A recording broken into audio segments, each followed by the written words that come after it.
on this. Everyone, Adam here. Welcome to Horror Down Under, and this is a series where I review Australian horror films. And today's movie is the recently released Nekrotronic.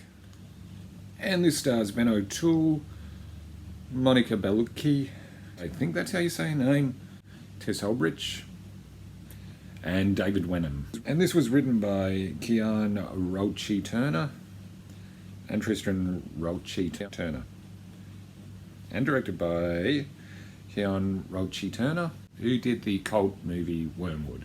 And this is their second feature-length movie. And here comes the fun part, trying to explain the plot. Okay, seems for centuries there's been an unseen war going on between demons and necromancers who are demon hunters.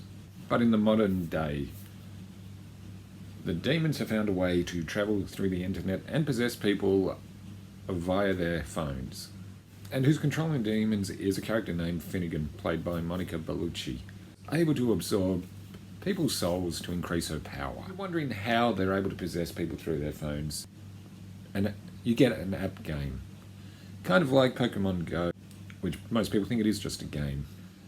But when sewage worker Howard North is somehow able to see the demons without the app after a certain incident,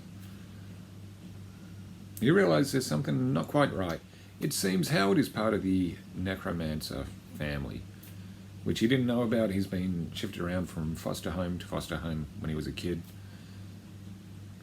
But now he's recruited, or maybe forced into joining the necromancers, teaming up with Molly and Torquell. He's forced to join the fight against the demons. And there's also a past he has with Finnegan. So those three team up to fight Finnegan, whose ultimate plan is, of course, to possess the world. So all we have here is kind of a mix of genres. We've got a bit of horror, a bit of sci-fi, cyberpunk, and a fair bit of action and comedy. As for what I thought of this, I actually found this to be a lot of fun.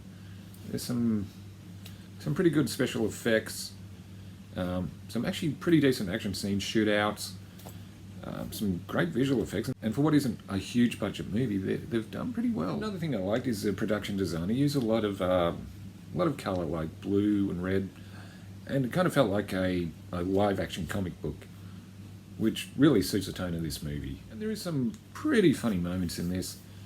I mean, most of the humour lands, some of it does fall flat.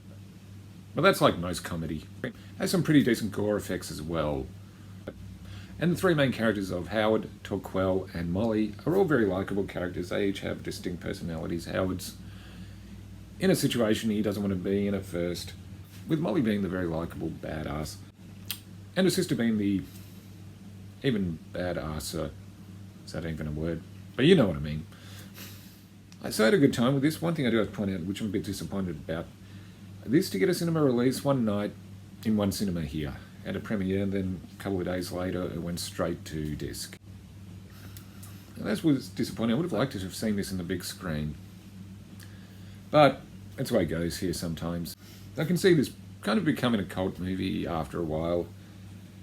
It's kind of out there, kind of ridiculous, but just, to me, it was a lot of fun. Okay, so that's it for Horror Down Under. I'm Adam. Like, comment, subscribe, and I'll see you again soon. What are you watching? It's a donkey trying to have sex with a phone box. It's pretty funny. Why would you watch that? Why wouldn't you watch that?